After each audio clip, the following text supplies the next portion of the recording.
Hello dear students, કેમ છો? મજામાં છો? ફરી પાછું તમારું હાર્દિક સ્વાગત છે તમારી ફેવરિટ એવી YouTube channel physics with Sameer Mehta માં. ઓકે, આજે આપણે ભણવાના છીએ આખો લેક્ચર ઘર્ષણ બળ. બરોબર, બહુ મસ્ત ટોપિક છે, ઇઝી ટોપિક છે. પણ ઘર્ષણ બળ ભણતા પહેલા લાસ્ટ લેક્ચરમાં આપણે જે લાસ્ટ ક્વેશ્ચન જોઈ ગયા હતા એનું જ આપણે ફટાફટ એક રિવિઝન કરી દઈએ, પછી આજે આપણા ટોપિકની શરૂઆત કરીએ. આપણે ભણતા હતા ઢાળવાળી વાત, યાદ કરો. આવી રીતની ઢાળવાળી વાત ભણતા હતા. અહીંયા થીટા છે, મતલબ થીટા કોણે ઢાળ હતો યાદ કરો. આ બ્લોક હતો, બ્લોક છે એ ઢાળ ઉપર રાખેલો છે, સ્થિર અવસ્થામાં રાખેલો છે.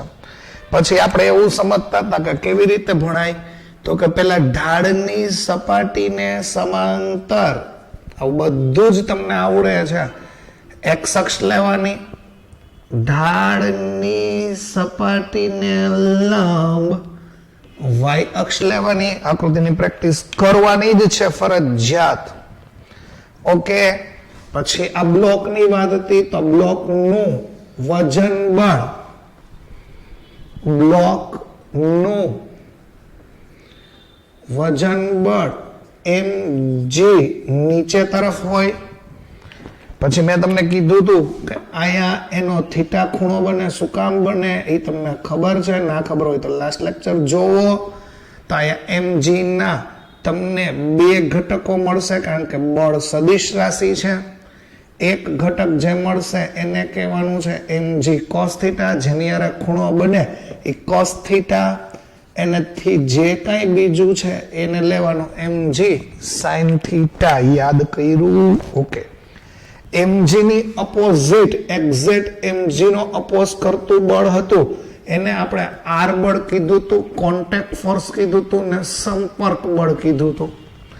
આર નહીં, આપણે બે ઘટકો વિચાર્યા હતા, યાદ કરો. આર નહીં, બે ઘટકો વિચાર્યા હતા. એક ઘટક હતો એ સપાટીને, બોલું શબ્દ ગોર કરજો, સપાટીને લંબ ઘટક, અને બીજો હતો સપાટીને સમાંતર ઘટક. પાછું એવું હોય તો અહીંયા લખી દઉં. આર છે એ આપણું સંપર્ક બળ છે. સંપર્ક બળના બે ઘટકો લીધા.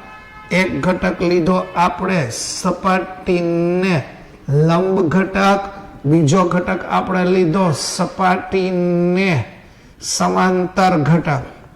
સપાટીને લંબ ઘટક હોય એને આપણે લંબ બળ એન નામ આપ્યું હતું. સપાટીને સમાંતર હોય, સમાંતરને સ્પર્શીય કહેવાય, તો એને આપણે નામ આપ્યું હતું, લાવન લખી દઈએ, ઘર્ષણ બળ, ફ્રિક્શન. બરોબર. અને એફ, સ્મોલ એફ વડે દર્શાવાય. આજનો પિક્ચરનો મેઇન હીરો આ ઘર્ષણ બળ. આખો લેક્ચર આપણે એ ભણવાનું છે, ઘર્ષણ બળ. તો આયા તમારે ઘર્ષણ બળ સપાટીને સમાંતર ઘર્ષણ બળ હતું અને આ લંબ બળ હતું. ઓકે, પછી તમે આના ઇક્વેશન બનાવ્યા હતા. હંમેશા દાખલો સોલ્વ કરવા માટે જો બ્લોક સંતુલનમાં છે, જો હું બોલું એ સમજજો, બ્લોક સંતુલનમાં હોય, સંતુલનમાં છે એટલે એની ઉપર લાગતા બાહ્ય બળ ના હોય, શૂન્ય હોય, અથવા બે એકબીજાની અસર નાબૂદ કરતા હોય. બરોબર. તો મેં તમને એવું શીખડાયું હતું, એક્સ દિશામાં લાગતા બળો વિચારો તો ઓબ્વિયસલી ડાબી બાજુ બળ બરાબર જમણી બાજુ બળ થાય, એટલે અહીંયા આવું લખું હતું mg sin theta is equal two f. Sir direct નથી ખબર પડતી તો એક્સ દિશાનું સંતુલન આમ લખવાનું હતું, fx બરાબર 0. આ ધનમાં બળ છે એ કયું બળ છે, તો કે mg sin થીટા છે. ઓલું ઋણમાં બળ લાગે છે એટલે માઇનસ f બરાબર 0. ઓલી સાઈડ લઈ જાઓ એટલે આપણે આવું લખ્યું હતું mg sin theta is equal two f. પણ આવડી લપ દર વખતે નહીં કરીએ, સીધું સંતુલનમાં હોય તો ડાબી બાજુ લાગતું બળ, એક્સ દિશામાં ડાબી બાજુ લાગતું બળ બરાબર એક્સ દિશામાં જમણી બાજુ લાગતું બળ. હવે વાય દિશાની વાત કરો. વાય દિશામાં લાગતું બળ ઉપર અને વાય દિશામાં લાગતું બળ નીચે. તો એમાં તમે આવું લખી શકો, mg cos થીટાનું સંતુલન n કરે છે. આવા બે સમીકરણો લીધા હતા, બેનો ગુણોત્તર લઈ નાખો અને નીકળી ગયું. તો અહીંયા મળ્યું tan થીટા tan થીટા બરાબર f/m. ઓકે, એક આવું છે સમીકરણ, એ તમારે યાદ રાખવાનું છે. આજે આપણે આની થોડીક જરૂર પડશે. f/n દાખલો પણ છે તમારા માટે સ્વાધ્યાયમાં. ઓકે, પછી મેં તમને એવું કીધું હતું કે આર સંપર્ક બળ છે. એક કામ કરો, આ સંપર્ક બળ છે આર, એના બે ઘટક પડ્યા. આ આર સંપર્ક બળ છે, એના તમે આવી રીતના બે ઘટક પાડ્યા તો આ તમારું સબાચકો થયું, આર વિકર્ણ થયો. યાદ કરો, લાસ્ટ લેક્ચરમાં આવું કીધું હતું. તો R is equal to n plus f આવું લખી શકાય. અને મૂલ્ય જોતું હોય તો n² f² નું વર્ગમૂળ. આટલું તમને ક્લિયર હતું. પણ મારે જે તમને વસ્તુ સમજાવી છે એ જરાક ધ્યાનથી જોજો. 1 મિનિટ એવી કલ્પના કરો, ઇમેજિન 1 મિનિટ એવી કલ્પના કરો કે ઘર્ષણ બળ 0 છે અથવા ઘર્ષણ બળ નથી. એવી કલ્પના કરો, f નથી. જોજો, મારી વાત ધ્યાનથી સમજજો. આ mg sin θ નું સંતુલન f કરે છે.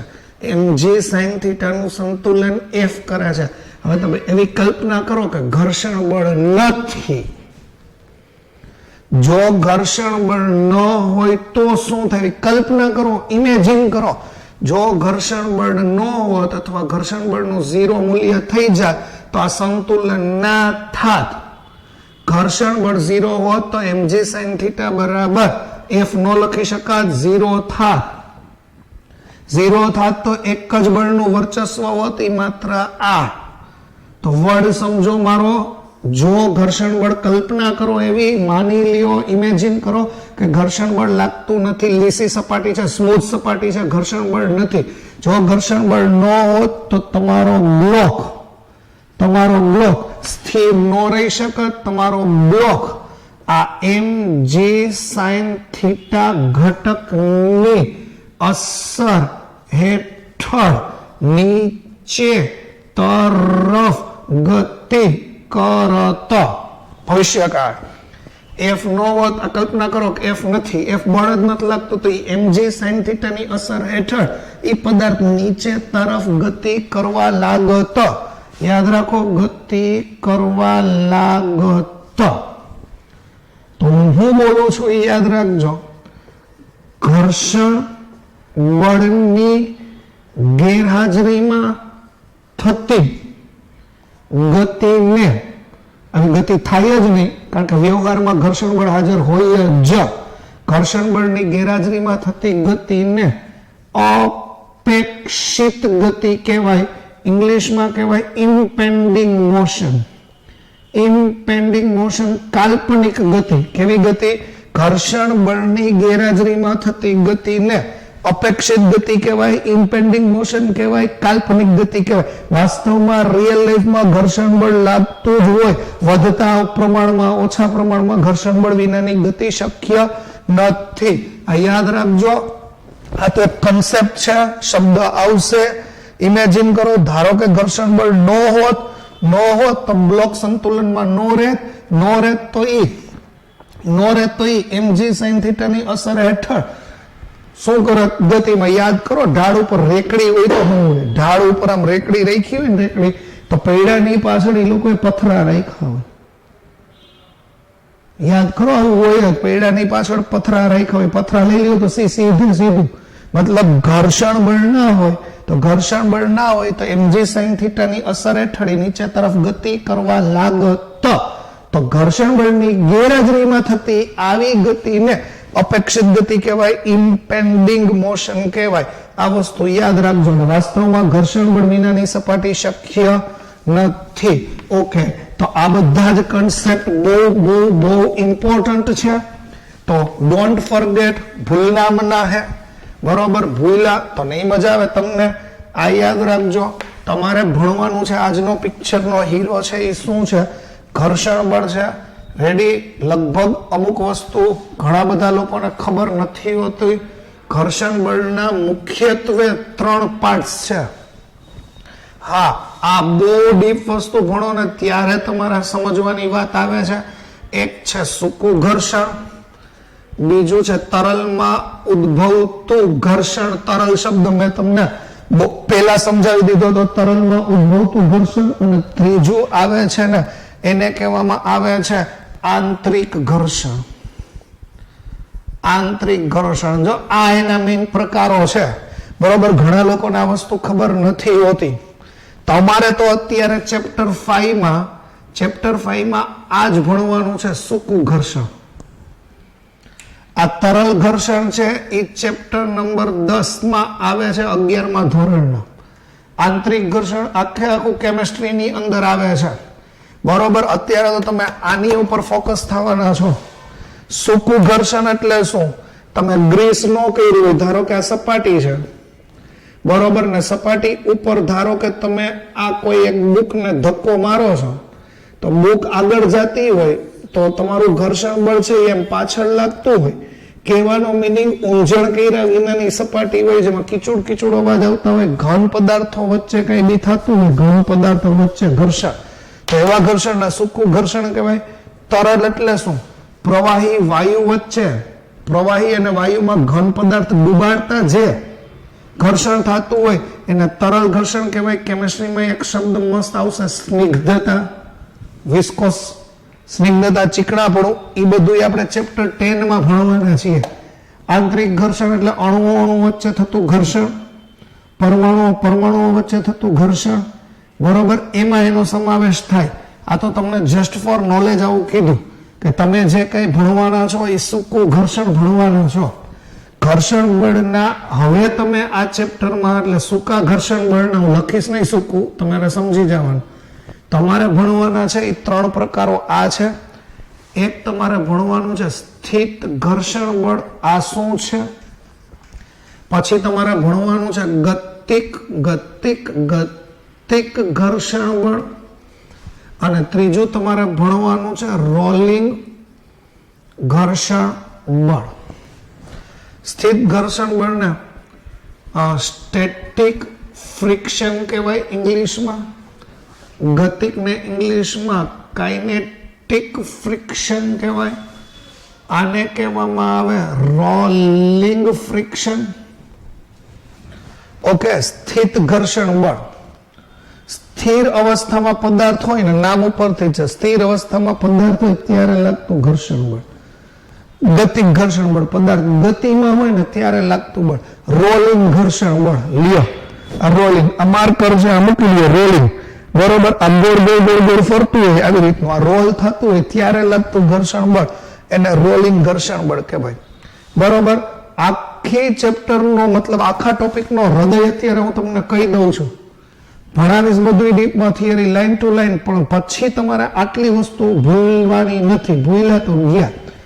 કોઈ પણ વખતે ઘર્ષણ બળનું સૂત્ર એવું છે કે હંમેશા ઘર્ષણ બળ છે એ લંબ બળના સમપ્રમાણમાં હોય। ઘર્ષણ બળ છે એ લંબ બળના કેવા પ્રમાણમાં હોય? સમપ્રમાણમાં હોય। યાદ રાખજો, ઘર્ષણ બળ લંબ બળના સમપ્રમાણમાં હોય। ચલની નિશાની દૂર કરો એટલે અચળાંક તરીકે તમારે મ્યુ લેવાનું છે, મ્યાઉ નથી લેવાનું, મ્યુ લેવાનું છે। મ્યુ ને શું કહેવામાં આવે? તો એને કહેવામાં આવે ઘર્ષણાંક, ઘર્ષણનો અચળાંક। ઘર્ષણાંક, ઘર્ષણનો અચળાંક। રિપીટ, ઘર્ષણ બળ લંબ બળ ના સમપ્રમાણમાં હોય, ઘર્ષણ બળ લંબ બળના સમપ્રમાણમાં હોય।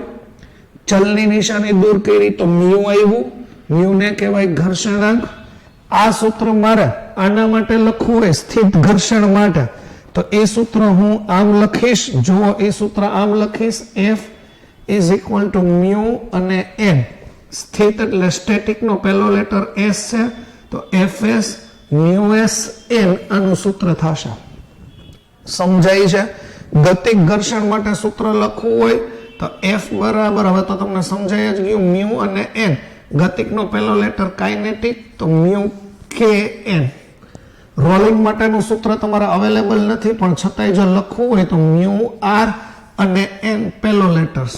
ઓકે, હવે એમાં mu s શું છે અને fs શું છે? fs એટલે સ્થિત ઘર્ષણ બળ ખબર પડી ગઈ તો એરો કાઢી નાખો। mu s ને કહેવાય સ્થિત ઘર્ષણાંક, mu k ને કહેવાય ગતિક ઘર્ષણાંક મ્યુ આર એને કહેવાય રોલિંગ ઘર્ષણાંક. આ જ તમારે વસ્તુ યાદ રાખવાની છે. અને સૌથી વધારે મજા કઈ છે ખબર છે? આ mu S greater than mu K greater than mu R. એટલે એ શું કહેવા માંગે છે એ નો યાદ રહી તો F S greater than F K greater than F R. એનો મતલબ એવો છે કે સૌથી વધારે ઘર્ષણ બળ સ્થિર અવસ્થામાં પદાર્થ હોય અને ગતિમાં લઈ આવો ત્યારે લાગે. પછી ગતિમાં ઘર્ષણ બળ, ગતિમાં પદાર્થ હોય ત્યારે ઘર્ષણ બળ થોડુંક ઓછું હોય અને રોલિંગમાં ફ્રિક્શન સાવ ઓછું હોય. કોઈ પણ પદાર્થ રોલ થતો હોય એમાં ઘર્ષણ બળ ઓછું હોય એટલે તમે પદાર્થને ગબડાવીને સહેલાઈથી એક જગ્યાએથી બીજી જગ્યાએ લઈ જઈ શકો છો. ઓકે, તો આ લખી નાખજો. સ્થિર ઘર્ષણાંકનું મૂલ્ય સૌથી વધારે હોય, ગતિક ઘર્ષણાંકનું મૂલ્ય એના કરતા ઓછું હોય, રોલિંગ ઘર્ષણાંકનું મૂલ્ય સાવ ઓછું હોય. તો આ તમારા આખા પોઈન્ટનો અર્થ છે. પછી ડીપમાં એક એક ટૂંકનો ભણશો. પહેલા આ ટૂંકનો ભણશો, પછી આ ટૂંકનો ભણશો, પછી આ ટૂંકનો ભણશો, પછી તમારી પાસે આવે છે ઘર્ષણ બળના લાભ ગેરલાભ. એ નહીં ભણાવો. ઘર્ષણ બળના લાભ અને ગેરલાભ એ નહીં જ ભણાવો, વટથી નહીં ભણાવો. હા, હવે આવડી ઉંમરે હું તમને એવું શીખડાવું કેળાની છાલ ઉપર પગ પડતા લપસી જવાય છે. યાદ કરો આવા બધા ટોપિક. ચંપલના તળિયા ઘસાઈ જાય છે, કાગળ ને પેનથી લખી શકાય છે. ઘર્ષણ બળના લાભ ગેરલાભ તમારે નક્કી કરવાના, તમારે જોવાના. બરોબર, હું ખાલી એકવાર રિવાઇઝ કરાવી દઈશ, ભણીશ નહીં, રિવાઇઝ. કારણ કે બધું બહુ જૂનું હતું, બહુ યાદ રાખ્યું, એ જ આવડતું હતું આપણને. તો આ વસ્તુ યાદ કરો. જો તો એક મસ્ત પોઈન્ટ છે, એ ઉપરનું સૂત્ર ભૂલાય નહીં હોય તો tan θ બરાબર f/n. હા સર, એટલે તો લખ્યું હતું, એટલે તો રિવિઝન કરાયું. tan θ બરાબર f/n. એ અહીંયા આવો તો f/n બરાબર મ્યુ થાય. એને છેદમાં લઈ આવો, f/n બરાબર મ્યુ થાય. હા સર, થાય. તો f/n ની જગ્યાએ હું tan θ મૂકી શકું? હા સર, મૂકી શકાય.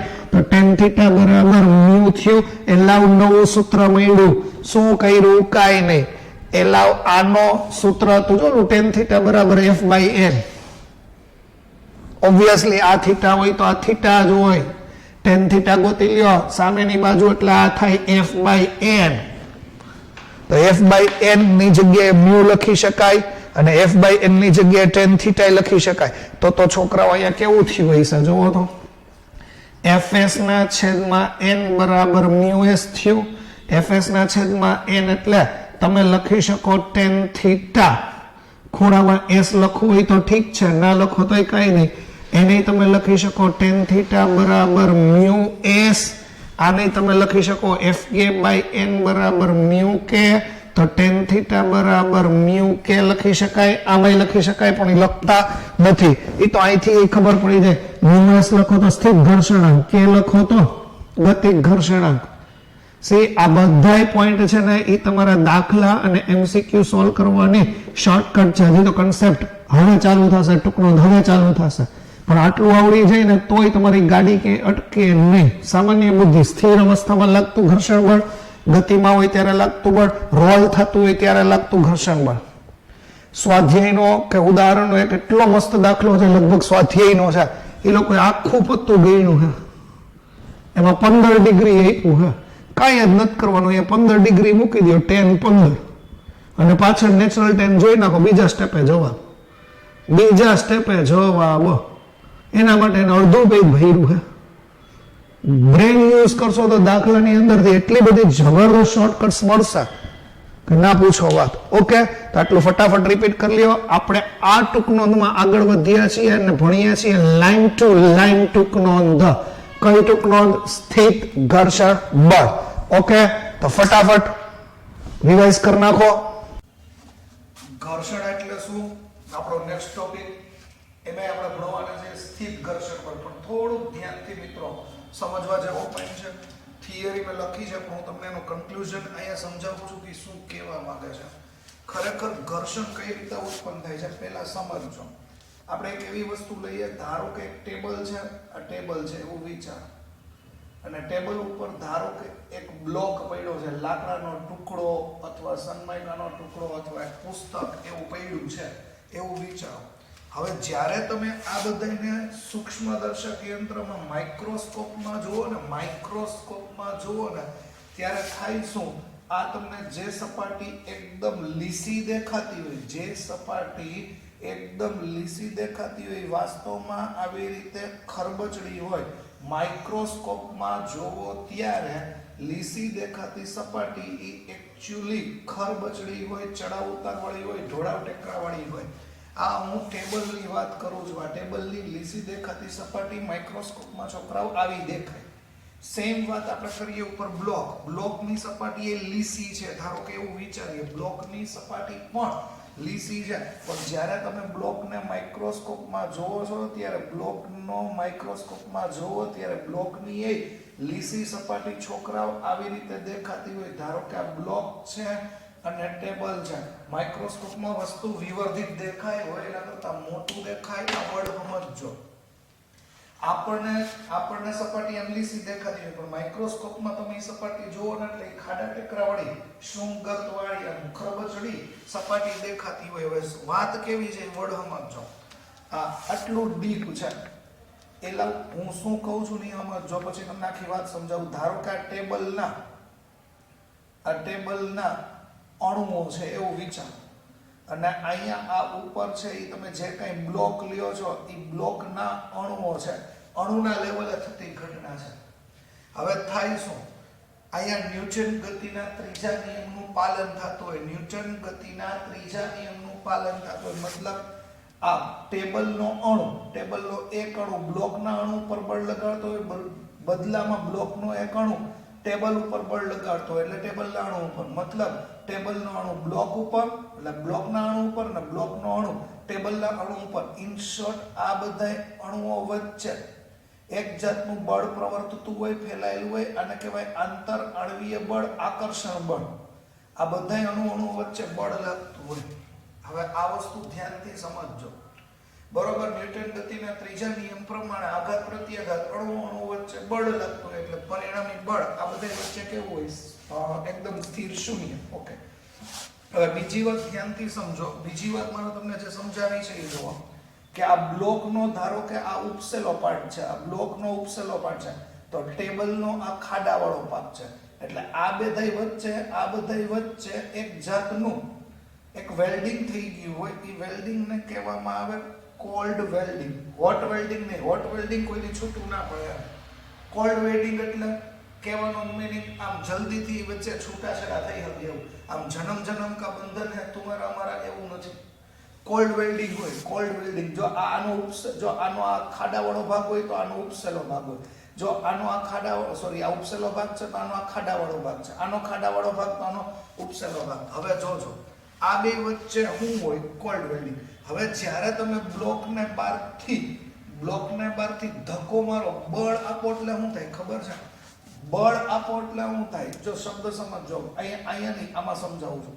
બરોબર છે? જો વર્ડને ધ્યાનથી સમજો. તમે ધક્કો મારો એટલે શું થાય? તો કે આ ભાગમાંથી જો આ ખાડા જેવો ભાગ છે, આ ઉપસેલો ભાગ છે, તો આ બ્લોકનો ખાડાવાળો ભાગ છે એ આમ દૂર વયો જાય, મતલબ આગળ વયો જાય ને બીજી જે ઉપસેલી સપાટી હોય ને એની ઉપર એ લોક થઈ જાય.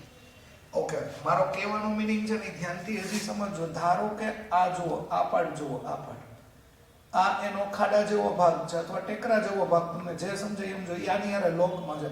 તમે ધક્કો મારો એટલે અહીંથી નીકળીને અહીંયા સેટ થઈ જાય. આ પાર્ટ છે એ અહીંયા સેટ થઈ જાય. એટલે આ બધા વચ્ચે એક ખાસ પ્રકારનું કોલ્ડ વેલ્ડિંગ હોય. કહેવાનો મીનિંગ આમ સ્મૂથ ગતિ નહીં થાય. આ ખાડા ટેકરામાં તમારી ગતિ હોય એના કરતા અવરોધ થાય. બસ આ કોલ્ડ વેલ્ડિંગ છે. આ જે ગતિ છે ને, આ ગતિ યાદ રાખો, એ સપાટીને સમાંતર છે, એ ગતિને અવરોધે છે, એ સપાટી ઉપરથી ઘર્ષણની શોધ થઈ છે. કોલ્ડ વેલ્ડિંગ એટલે હું તો કે આ અણુઓ પોતાને બંધ તોડીને વળી પાછા આગળ વહ્યા છે. કહેવાનો મીનિંગ સપાટી ટેબલ ઉપર બ્લોક છે એ સરકતો હોય. માઇક્રોસ્કોપમાં જુઓ ત્યારે એ તમને ખૂબ જ સૂક્ષ્મ સ્તરે ખરબચડી રચના દેખાતી હોય.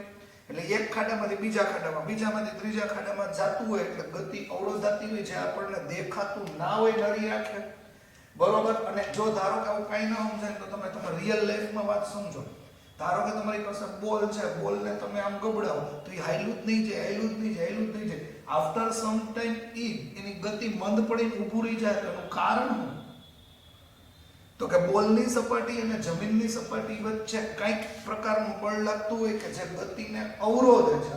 અને એ જ ગતિને અવરોધતા બળને છોકરાઓ આપણે ઘર્ષણ બળ, ઘર્ષણ બળ એવું નામ આપીએ છીએ.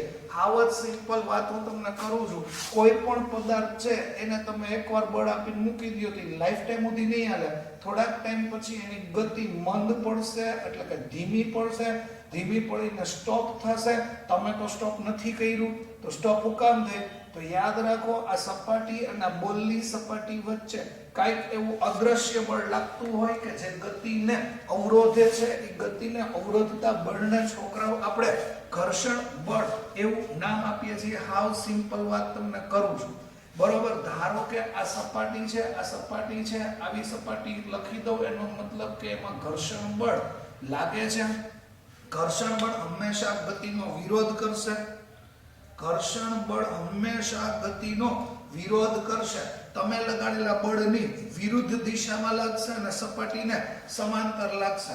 હવે જો હું તમને બધું સમજાવું છું. તમે લગાડેલા બળની, આ તમે લગાડેલું બળ છે એની વિરુદ્ધ દિશામાં લાગશે અને સપાટીને સમાંતર લાગશે. સપાટીને સમાંતર એટલે તમે લગાડેલા બળની વિરુદ્ધ દિશામાં ઘર્ષણ બળ લાગતું હોય, અથવા ગતિની વિરુદ્ધ દિશામાં, હજી જો હું તમને બેસ્ટ એક્ઝામ્પલ આપું છું. તમે વિચારો તો હું કવિ સાંભળજો જરાક. આવા અનુભવ આપણે ઘરે કર્યા જ હોય. ખાલી વાતને વિઝ્યુઅલાઇઝ કરજો. બરોબર છે. ધારો કે તમારા ટેબલ ઉપર એક મોટું ભારે પુસ્તક પડ્યું છે.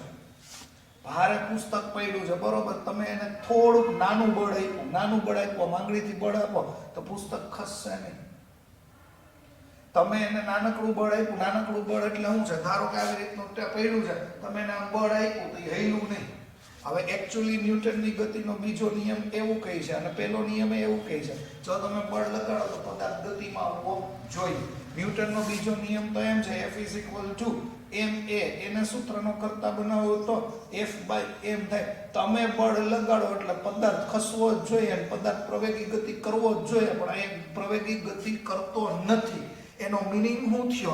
એનો મીનિંગ એવો થયો કે તમે જે બળ બહારથી લગાડ્યું છે છતાંય પદાર્થ ખસતો નથી, તો તમે લગાડેલા બળનું કોઈ અદ્રશ્ય શક્તિ વિરોધ કરતી હોય. વિરોધ એટલે એને અપોઝમાં બળ લગાડતી હોય. એ સપાટીને સમાંતર બળ લાગે અને એ જ આપણા માટે ઘર્ષણ બળ છે. ટ્રાય કરજો. તમને થોડુંક આ ઉદાહરણ તમને ન પલ્લે પડ્યું હોય તો ઘરે ટેબલ પડ્યું હોય મારજો. ભરેલો ટેબલ હોય અથવા કબાટ હોય, તમે ધક્કો મારજો, હલી નહીં જાય. તમે બળ આપ્યું તો એ હલવું જોઈએ, પણ હલતું નથી. મતલબ તમે જે બળ લગાડ્યું એનો વિરોધ કરે છે. કાર પડી હોય, કારને ધક્કો મારજો, હલી નહીં જાય. તમે બળ આપશો તો એ હલશે નહીં. કારણ જો તમે બળ આપ્યું હોય તો એ પ્રવેગી ગતિ કરવું જ જોઈએ, પણ એ કરતું નથી. મતલબ તમે લગાડેલા બળનું કોઈ અદ્રશ્ય શક્તિ સપાટીને સમાંતર ઘર્ષણ બળ એનો વિરોધ કરે છે. આ વસ્તુને ધ્યાનથી સમજો. આ ઘટનાને જ મેં અહીંયા હાઇલાઇટ કરી, પોઈન્ટ વાઇઝ મસ્ત રીતે લખી દીધું છે. શાંતિથી સમજો. જ્યારે બે સંપર્કમાં રહેલી સપાટીઓ સાપેક્ષ ગતિ કરે. સાપેક્ષ ગતિ એટલે શું? જો બ્લોક આમ જતો હોય તો સપાટી આમ પાછળ જતી હોય એવો આભાસ થાય. હું બોલું શબ્દ સમજજો, આભાસ થાય. બરોબર. હું આમ આગળ જતો હોય તો ઝાડવું પાછળ જતું હોય એવો આભાસ થાય. એટલે એને સાપેક્ષ ગતિ કીધું. સાપેક્ષ ગતિ કારણ તેના કારણે સાપેક્ષ ગતિ ધીમી પડે છે.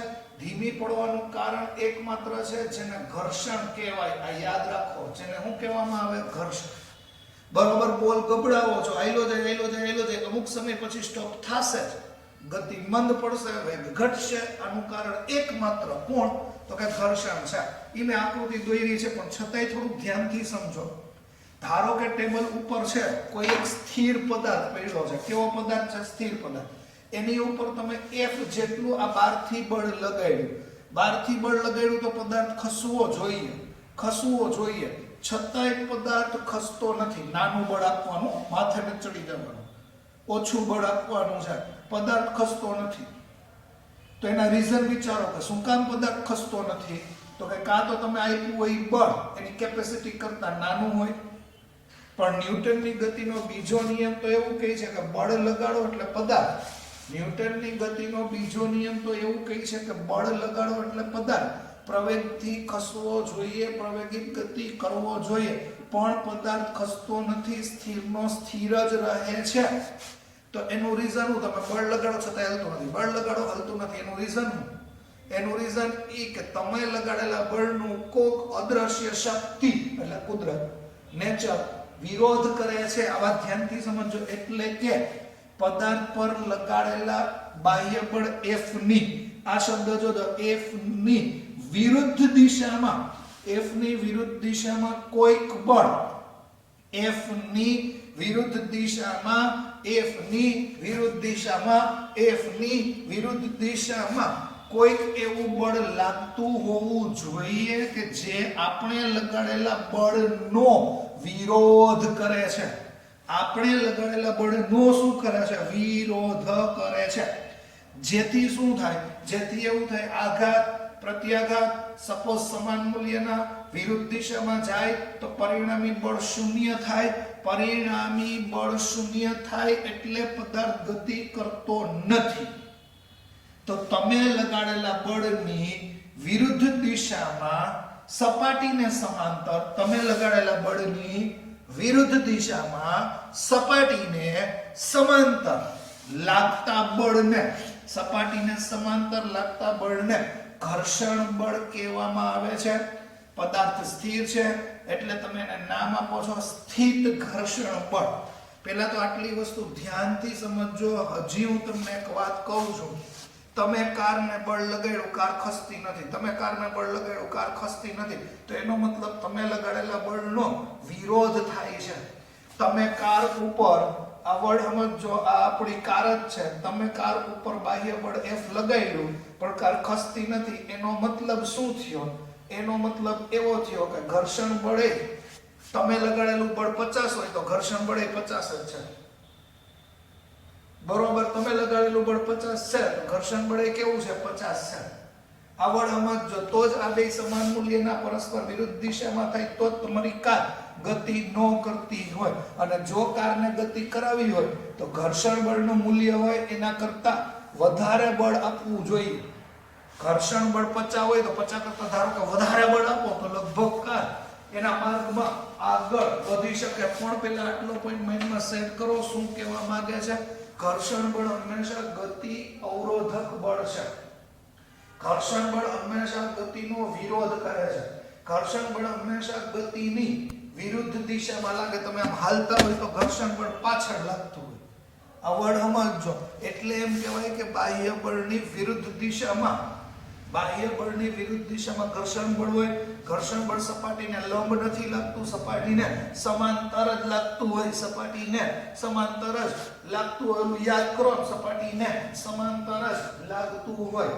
તો પહેલા આ કન્સેપ્ટ પહેલા ક્લિયર કરો, પછી હું તમને આમાં એ સમજાવું છું કે સ્થિત ઘર્ષણ બળ અને મહત્તમ સ્થિત ઘર્ષણ બળ વચ્ચે શું ફેર છે.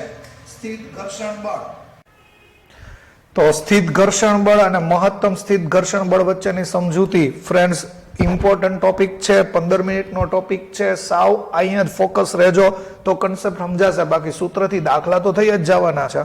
ઓકે, ધારો કે આ ટેબલ ઉપર એક બ્લોક છે, પુસ્તક છે, પદાર્થ સ્થિર પડ્યું છે. લાગતા બળ વિચારો તો હંમેશા અધો દિશામાં નીચેની તરફ વજન બળ હોય W અથવા mg, મતલબ બે એક જ પણ હું mg લખીશ.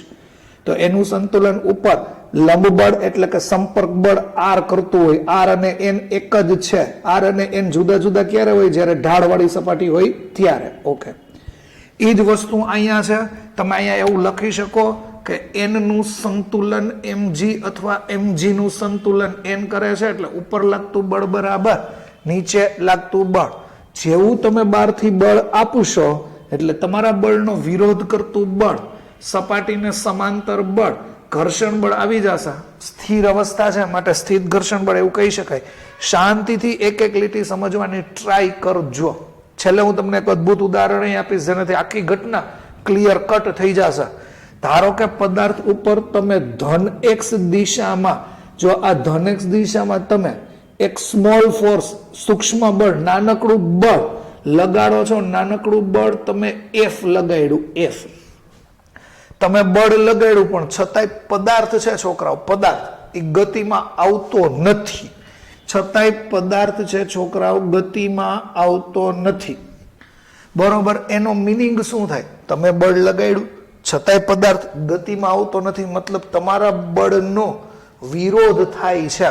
તો એનો મતલબ એવો થયો કે પદાર્થ ઉપર એકમાત્ર બળ એફ, એટલે બાહ્ય બળ તમે લગાડ્યું એ લાગતું નથી, હજી પણ બીજું બળ અદ્રશ્ય હશે, બીજું બળ છે એ પણ ઋણ એક્સ દિશામાં, ઋણ એક્સ દિશામાં લાગતું હોવું જોઈએ, ઋણ એક્સ દિશામાં લાગતું હોવું જોઈએ, જે આપણે લગાડેલા બળનો વિરોધ કરે છે, અસર નાબૂદ કરે છે અને પદાર્થને સ્થિર રાખે છે. જો મારો કહેવાનો મિનિંગ સમજો, તમે બળ આપ્યું તો તમારા બળનો વિરોધ અપોઝિટ થયો, એટલે જો આ બે સમાન મૂલ્યના પરસ્પર વિરુદ્ધ દિશામાં હોય તો આ બે બળની અસર નાબૂદ થઈ એટલે પરિણામી બાહ્ય બળ શૂન્ય થયું, એટલે સ્થિર પદાર્થ છે છોકરાઓ એ સ્થિર જ રહેશે, આવું લખ્યું છે. ધનેક્સ દિશામાં બળ લગાડો છો તો વિરોધ ઋણેક્સમાં થાય છે, આ બે ધારો કે સમાન મૂલ્ય હોય, પરસ્પર વિરુદ્ધ દિશામાં હોય તો એ બળની અસર નાબૂદ કરીને પદાર્થને સ્થિર રાખે છે. તો આ બીજું કયું બળ છે કે જે પદાર્થને સ્થિર રાખે છે, ઋણેક્સ દિશામાં લાગે છે? તો આપણે કેટલી વાર એ વસ્તુ સમજી ગયા કે એ સંપર્ક બળ આર નો, સંપર્ક બળ આર નો સપાટીને સમાંતર ઘટક છે, સપાટીને સમાંતર ઘટક છે, જેને આપણે ઘર્ષણ બળ કહેવાય, એફ કહેવાય, અથવા સ્થિત ઘર્ષણ બળ, સ્ટેટિક ફ્રિક્શન, સ્ટેટિકનો એસ, સ્ટેટિક ફ્રિક્શન કહેવાય. હવે મજાની વાત એ છે કે ઘર્ષણ બળ છે ને એ પોતાની મેળે અસ્તિત્વમાં હોતો નથી, મતલબ તમે જો આમ સ્થિર ઉભા હો તો ઘર્ષણ બળનું મૂલ્ય, મતલબ સ્થિત ઘર્ષણ બળ હોય, તમે હાલવાનું ચાલુ કરો ને તો એ જ ક્ષણે ઘર્ષણ બળ લાગવા માંડે ઓછું, તમે દોડો તો ઘર્ષણ બળ વધારે લાગશે. ઘર્ષણ બળ છે ને એ સ્વનિયમન કરતું બળ છે, પોતાની મેળે નિયમન કરી લે. મતલબ શું? જો ધ્યાનથી સમજજો, સ્થિત ઘર્ષણ બળ પોતાની મેળે અસ્તિત્વમાં આવતું નથી, પોતાની મેળે અસ્તિત્વમાં નથી આવતું, પણ તમે જે ક્ષણે બળ લગાડો ને એ ક્ષણે જ, જે ક્ષણે બળ લગાડો એ જ ક્ષણે લાગવા માંડે છે, અપેક્ષિત ગતિનો વિરોધ કરે છે. અપેક્ષિત ગતિ એટલે કેવી ગતિ? તો કે ઘર્ષણ બળની ગેરહાજરીમાં થતી ગતિ, ઘર્ષણ બળની ગેરહાજરીમાં થતી ગતિને. હવે જો હું તમને હાવ સિમ્પલ વાત સમજાવું, એક્ઝામ્પલ હું છેલ્લે આપવાનું તો અત્યારે જ આપી દઉં. ધારો કે કાર ઊભી છે, તમે ઊભા છો, કારે ઊભી છે, તમે કારને ટચ નથી કર્યું તો કાંઈ ઘટના આકાર પામતી જ નથી. હવે સમજો, જે ક્ષણે તમે કારને બળ લગાડ્યું તો એ જ ક્ષણે કારે તમને બળ આપ્યું ને. જે ક્ષણે તમે કારને ધક્કો મારવાનો ટ્રાય કરો છો એ જ ક્ષણે વડ સમજો, એ જ ક્ષણે કારે તમને બળ આપશે. તમે વધારે બળ આપશો તો એ વધારે આપશે, તમે વધારે બળ આપશો તો હજી વધુ આપશે. ઇન શોર્ટ, તમે આ દિવાલ વાળી વાત સમજી શકો, તમે ધીમે ધીમે બળ આપશો તો સામે રિએક્શન એવડું જ આવશે. તો વડ સમજો, એ પોતાની મેળે અસ્તિત્વમાં આવતું નથી. તમે જે ક્ષણે બળ લગાડવાનું ચાલુ કરો એ ક્ષણથી જ એ ઘર્ષણ બળ લાગે છે, સ્વનિયમન કરે છે, ગતિનો વિરોધ કરે છે. અપેક્ષિત ગતિનો વિરોધ, અપેક્ષિત ગતિ એટલે ઘર્ષણ બળની ગેરહાજરીમાં થતી ગતિ. હાવ સિમ્પલ વાત હું તમને સમજાવી દઉં છું. આઈ મેં પોઈન્ટ તમને કહી દીધો છે. કારમાં જ એવું હશે તો કારનું એક્ઝામ્પલ લઈને આખું સમજાવું છું. બાહ્ય બળ એફ તમે ધીમે ધીમે ધીમે વધારતા જાઓ, બહારથી બળ આપો એ વધારતા જાઓ, છતાંય પદાર્થ ખસતો નથી. બહારથી બળ વધાર્યું છતાંય પદાર્થ ખસતો નથી. તો વાત આખી એવી સ્પષ્ટ થઈ ગઈ કે ઘર્ષણ બળ એફએસઆઈ સામે એ જ પ્રમાણમાં વધતું જતું હોય. ધારો કે તમારા ઘરમાં હેવી કબાટ છે, તમે બહારથી બળ આપ્યું ન ખાઈશો તો સમજી લેવાનું ઘર્ષણ બળ છે એ તમારા બળનો વિરોધ કરે. તમે બે જણાએ બળ લગાડ્યું છતાંય કબાટ ન ખાઈશો તો એનો મતલબ ઘર્ષણ બળે સામે વધ્યું હોય. તમે હજી વધારે બળ આપો છતાંય પદાર્થ ખસતો નથી તો સામે ઘર્ષણ બળે એ પ્રકારે વધ્યું હોય, યાદ રાખો ઘર્ષણ બળ એ રીતે વધતું હોય તો ઘર્ષણ બળ છે, મસ્ત શબ્દ છે, સ્વનિયમન કરતું બળ છે, સેલ્ફ એડજસ્ટમેન્ટ કરતું ફોર્સ છે, સેલ્ફ એડજસ્ટમેન્ટ કરતું ફોર્સ છે. હવે જો મારી વાત ધ્યાનથી સમજજો, આ બધી જ વસ્તુઓ તમને ક્લિયર થઈ ગઈ છે તો આ બધી જ વસ્તુઓ બોર્ડ ઉપરથી હું ગાયબ કરી દઉં છું ને હવે આપણે આપણું એક બેસ્ટ એક્ઝામ્પલ સમજવું છે. શું બેસ્ટ એક્ઝામ્પલ સમજવું છે?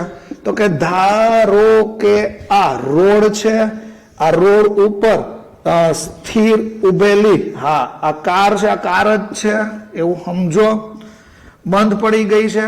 ઓકે, આ કાર અને જો હું બોલું એ સમજો, કાર અને આ રસ્તો છે, કાર અને રસ્તા વચ્ચે મેક્સિમમ ઘર્ષણ બળ આટલું લાગતું ન હોય, મેક્સિમમ ઘર્ષણ બળ, મેક્સિમમ ઘર્ષણ બળ સમજવા પૂરતો આંકડો લઉં છું, મેક્સિમમ ઘર્ષણ બળ 500 છે. મેક્સિમમ ઘર્ષણ બળ કેટલું છે? 500. જો હવે મારી વાત આખી આજે મેં ચેકું અને આ પોઈન્ટ અહીંયા સુધી તમે જે વાંચ્યું એનું જ હું રિપીટ કરું છું, વર્ડ સમજજો. ઓકે, અહીંયા ધારો કે એક વ્યક્તિ છે, બરોબર છે, એ ઊભું છે. ઓકે, એને ધક્કો મારશે, હજી માર્યો નથી. જો વર્ડ સમજો, ધારો કે આને 12 થી બાહ્ય બળ આપ્યું ધન x દિશામાં, ધારો કે એને 12 થી બાહ્ય બળ આપ્યું 100 ન્યૂટન. કેટલા ન્યૂટન આપ્યું? 100 ન્યૂટન. કાર ખસશે નહીં, કારણ કે અહીંયા મહત્તમ ઘર્ષણ બળ કેટલું છે? 500. હવે સિમ્પલ વાત છે, આમ તમારી પાસે 100 બળ લાગે, સામેથી મેક્સિમમ ફોર્સ આવે છે કેટલું? 500. મતલબ શું થયું? જો વર્ડ મારો ધ્યાનથી સમજો, ધ્યાનથી સમજો, તમે 100 જેટલું બળ લગાડ્યું તો ઘર્ષણ બળ 500 માંથી એને 100 જેટલો તમારો વિરોધ કર્યો, 500 માંથી 100 જેટલો વિરોધ કર્યો. હવે તમે 12 થી બળ વધાર્યું, 200 ન્યૂટન કર્યું તો ઘર્ષણ બળ એ વધતું જશે, 500 માંથી 200 જેટલું લાગ્યું. ધારો કે તમે 12 થી 300 ન્યૂટન બળ લગાડ્યું તો સી સામે એનું ઘર્ષણ બળ 500 માંથી 300 જેટલું લાગશે. ધારો કે બાહ્ય બળ 400 ન્યૂટન કર્યું તો સી 500 માંથી 400 ન્યૂટન એનો અપોઝ કરે છે, હજી 100 જેટલું વધારે છે, એટલે તમારો પદાર્થ ખસશે નહીં. જો આ બે સમાન મૂલ્ય વિરુદ્ધ દિશામાં થયું. હવે વર્ડ સમજો, ધારો કે તમે 500 ન્યૂટન આપ્યું તો આની કેપેસિટી 500 ની હતી તો 500 ન્યૂટન બળ તમારો વિરોધ કરશે. મતલબ ઓછું બળ આપ્યું તો ઓછું સામે ઘર્ષણ બળ આવશે, હજી વધાર્યું તો હજી ઘર્ષણ બળ વધશે, હજી વધાર્યું હજી ઘર્ષણ બળ વધશે. એટલે એ સ્વનિયમન કરતું બળ છે. આ વર્ડ સમજો. જો હું બોલું આ વાતને મગજમાં સેટ કરો, બાહ્ય બળ F જેટલું વધારો, હજુ વધારતા જાવ તો ઘર્ષણ બળનું મૂલ્ય, આ શબ્દ બહુ મગજમાં સેટ કરજો, અમુક સીમા સુધી જ, અમુક લિમિટ સુધી જ વધી શકે છે. એને એ અમુક લિમિટ એટલે અહીંયા મેં કહી દીધું 500. અમુક લિમિટ એટલે મેં અહીંયા હું કહી દીધું 500. હવે જો તમને ખબર છે, તમે 5 જણાએ કારને ધક્કો માર્યો, કાર હલતી નથી, પણ જેવી કાર હલવાનું શરૂ થશે એ પહેલા તમને ખબર પડી જશે કે હવે જરાક હું વધારે બળ આપીશ તો કાર ગતિ કરશે, અથવા વધારે બળ આપીશ તો કબાટ ગતિ કરશે, અથવા વધારે બળ આપીશ તો ભારે વસ્તુ એક જગ્યાએથી બીજી જગ્યાએ મૂવ થશે. એટલે જો આ 500 હતું, આ 500 હતું, બે અસર કમ્પનસેટ થઈ ગઈ. મતલબ આની કેપેસિટી 500 હતી, તમે 500 જ બળ આપ્યું. હવે હું તમને એમ કહું છું, એ વર્ડ સમજો. હવે જો તમે આ મેક્સિમમ ઘર્ષણ બળ 500 છે, એ 500 લાગી ગયું, એના કરતા તમે વધારે બળ આપો, ધારો કે એના કરતા વધારે બળ આપ્યું, કેટલા ન્યૂટન આપ્યું? 500 ને 10 ન્યૂટન આપ્યું તો પરિણામી કેવું થશે? 510 માંથી 500 જાય એટલે 10 ન્યૂટન બળ વધારે આવ્યું. કઈ સાઈડ લઈ ગયું? આ સાઈડ લઈ ગયું. એટલે હવે તમારી કાર 10 ન્યૂટન બળની અસર હેઠળ ગતિ કરવાની શરૂઆત કરશે. ખાસ ધ્યાન રાખજો, જો તમે લગાડેલું બાહ્ય બળ આ મહત્તમ સ્થિત ઘર્ષણ બળ કરતા વધુ, યાદ રાખજો, તમે લગાડેલું બાહ્ય બળ મહત્તમ સ્થિત ઘર્ષણ બળ કરતા વધુ, બાહ્ય બળ મહત્તમ એટલે એફએસ મેક્સિમમ કરતા વધુ તો જ પદાર્થ, જો આ લખેલું છે, જો તમે લગાડેલું બાહ્ય બળ મહત્તમ સ્થિત ઘર્ષણ બળ કરતા સહેજ વધુ કે તરત જ પદાર્થ ગતિની શરૂઆત કરશે. જો કોઈ પદાર્થ ગતિ શરૂ કરવાની અણી ઉપર હોય, જો આ વર્ડ સમજો, ગતિ શરૂ કરવાની અણી ઉપર હોય ત્યારે જે ઘર્ષણ બળ લાગતું હોય એ મેક્સિમમ હોય, એને મહત્તમ સ્થિત ઘર્ષણ બળ કહેવાય, એફએસ મેક્સિમમ કહેવાય, અને એને સીમાંત ઘર્ષણ બળ કહેવાય. સીમાંત હું કામ જો તો જેડીભાઈ આવે છે બરોબર. રિપીટ, જ્યારે પદાર્થ ગતિ તમે બળ આપશો એટલું બળ આપશો ને તમને ખબર પડી જ જાય કે કાર હવે ગતિ કરશે, અંદરથી ફીલ થાય. કાર શરૂ, યાદ કરો, કાર ગતિ શરૂ કરવાની અણી ઉપર હોય ત્યારે જે ઘર્ષણ બળ લાગે મેક્સિમમ હોય એને કહેવાય મહત્તમ સ્થિત ઘર્ષણ બળ. મહત્તમ સ્થિત ઘર્ષણ બળ એફએસ મેક્સિમમ કહેવાય, અથવા સીમાંત. સીમાંત એટલે સીમાનો અંત એમ નહીં, મેક્સિમમ લિમિટ સુધી તમે લગાડ્યું બળ અને આ બળે આ ઘર્ષણ બળનો વિરોધ કર્યો એટલે એને કહેવાય સીમાંત ઘર્ષણ બળ. રિપીટ, સેલ્ફ એડજસ્ટમેન્ટ કરતું ફોર્સ છે. 100 આપ્યું તો 100 આપશે, 200 આપ્યું 200 આપશે, 300 આપ્યું 300 આપશે, 400 આપ્યું 400 આપશે, 500 આપ્યું 500 આપશે. આની કેપેસિટી પૂરી થઈ ગઈ. હવે તમે 500 કરતા સેજે વધારે બળ આપશો એટલે શું થયું કે તમારું બાહ્ય બળ આના કરતા વધ્યું એટલે આ વસ્તુ ગતિની શરૂઆત કરશે. આટલું જ છે, પણ થિયરી લેન્ધી છે. ક્લિયર? સ્થિત ઘર્ષણ બળના મોસ્ટ આઈએમપી નિયમ ફોર MCQ ફોર દાખલા યાદ રાખજો. એફએસ મેક્સિમમ, જો પહેલા તો આ યાદ રાખજો, આ શરતનું પાલન થાય તો જ પદાર્થ ગતિ કરે. આ શરતનું પાલન થાય તો જ પદાર્થ ગતિ કરે, બાકી પદાર્થ ગતિ કરશે નહીં. જો આવું થાય, બાહ્ય બળનું મૂલ્ય એફએસ મેક્સિમમ કરતા ઓછું હોય એટલે ધારો કે આ 400 ન્યૂટન છે, આ 500 ન્યૂટન છે, તો પદાર્થ ગતિ કરશે નહીં. આ ગ્રેટર ધેન હોય તો જ પદાર્થ ગતિ કરશે. ઓકે, આ વાત તમને ક્લિયર થઈ ગઈ છે? આ શરત નોટ ડાઉન કરી લ્યો. પદાર્થ ગતિ ક્યારે કરે? જ્યારે બાહ્ય બળનું મૂલ્ય મહત્તમ સ્થિત ઘર્ષણ બળ કરતા વધારે હોય તો. યાદ રાખો, એ સ્થિત ઘર્ષણ બળ છે એ ક્ષેત્રફળ ઉપર આધારિત નથી. ક્ષેત્રફળ ગમે એ બદલે, રસ્તો ગમે એ હોય, ગમે એ જગ્યાએ તમે આ પ્રયોગ વિચારી શકો. કહેવાનો મિનિંગ, કોઈ પણ સપાટી ક્ષેત્રફળ ઉપર આ ઘર્ષણ બળ છે આધાર રાખતો નથી. આ મહત્તમ ઘર્ષણ બળ છે એફએસ મેક્સિમમ એ લંબ બળ ઉપર આધાર રાખે છે. કાલે જ આપણે તમને કીધું તું, યાદ રાખો. આ ચલની નિશાની દૂર કરો એટલે અચળાંક તરીકે મ્યુ એસ એન આવે, અહીંયા લખી જ દીધું છે. મ્યુ એસ ને છોકરાઓ કહેવાય સ્થિત ઘર્ષણાંક. શું કહેવામાં આવે છે? સ્થિત ઘર્ષણાંક. કોની ઉપર આધાર રાખે છે? સપાટીના પ્રકાર ઉપર. ખરબચડી સપાટી છે, લીસી સપાટી છે, ધૂળવાળો રસ્તો છે, કેવું? બીજી વાત છે ને, મેઇન કહી દઉં, પેલા લખી દઉં, તાપમાન ઉપર આધાર રાખે. તાપમાન બદલે તો ભૌગોલિક પરિસ્થિતિ બદલવાથી ઘર્ષણાંકમાં ફેરફાર થાય. બીજું એ આધાર રાખે છે દ્રવ્યની જાત ઉપર. એટલે કહેવાનો મિનિંગ કે કયા પ્રકારનું દ્રવ્ય, જો આની ઉપર મેં થર્મોકોલ રાખ્યું હોય તો ઓછું બળ રાખવું પડે, લાકડું રાખ્યું હોય તો થોડુંક વધારે બળ રાખવું પડે, લોખંડ ભારે રાખ્યું હોય તો તમારે વધારે બળ રાખવું પડે. મતલબ દ્રવ્યની જાત એટલે પદાર્થના પ્રકાર ઉપર આધાર રાખે છે. બીજું, આ એકમ રહિત રાશિ છે, આ ખબર પડી ગઈ છે તમને? તો જવા દઉં છું. હવે હું તમને અહીંયા હજી એક વાત કહી દઉં છું. મ્યુ એસ ને સૂત્રનો કરતા બનાવી દો તો એફએસ મેક્સિમમ અને એન થઈ ગયું. તો આ સ્થિત ઘર્ષણાંકની વ્યાખ્યા થઈ ગઈ.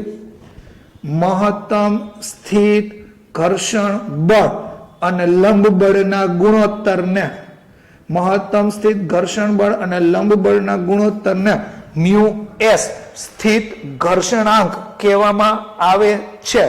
યાદ રાખો, હજી એકવાર કહું છું કે ક્ષેત્રફળ ઉપર આધારિત નથી. મોસ્ટ આઈએમપી પોઈન્ટ લ્યો, આવો થર્ડ ક્લાસ પોઈન્ટ નીટમાં, ગુજકેટમાં હમણાં જ પૂછાઈ ગયો છે. મ્યુ એસ ની વેલ્યુ કેટલી હોય? સ્થિત ઘર્ષણાંકનું મૂલ્ય કેટલું હોય? સાવ સિમ્પલ છે, 0.01 થી માંડીને 1.5 જેટલું હોય. 0.01 થી માંડીને 1.5 ના ગાળામાં હોય. યસ, સ્થિત ઘર્ષણાંકની વેલ્યુ આ નીટમાં અને ગુજકેટમાં પૂછાઈ ગયેલો, ટૂંકમાં હમણાં જ પૂછાયેલો પોઈન્ટ છે, ખાલી માહિતી. આઈ બળ છે, આઈ બળ છે, બેના એકમ ઉડી જાય એટલે સ્થિત ઘર્ષણાંક છે છોકરાઓ એકમ રહિત રાશિ છે. કેવી રાશિ છે? એકમ રહિત રાશિ છે. ઓકે, આ વસ્તુ મગજમાં સેટ કરો. નેક્સ્ટ લેક્ચરમાં છોકરાઓ આપણે ગતિક ઘર્ષણ બળ અને રોલિંગ ઘર્ષણ બળ વિશે માહિતી મેળવશું. અને આમ કહેવાય ને કે આનો હૃદયમાં આખું મતલબ આ થિયરીનો હાર્દ હૃદયમાં ઉતારો. દાખલા અદ્ભુત મળશે. દાખલા ગણવા માટે તો ખાલી એક સૂત્ર જ જોઈએ છીએ. ઓકે, તો હોપ કે મેં તમને આટલી વસ્તુ સમજાણી હશે. ઓકે, તો પ્રિપેર કરો, વેલ પ્રિપેર કરો. ફરી પાછું આપણે નેક્સ્ટ લેક્ચરમાં મળશું. ત્યાં સુધી good bye. Thank you very much.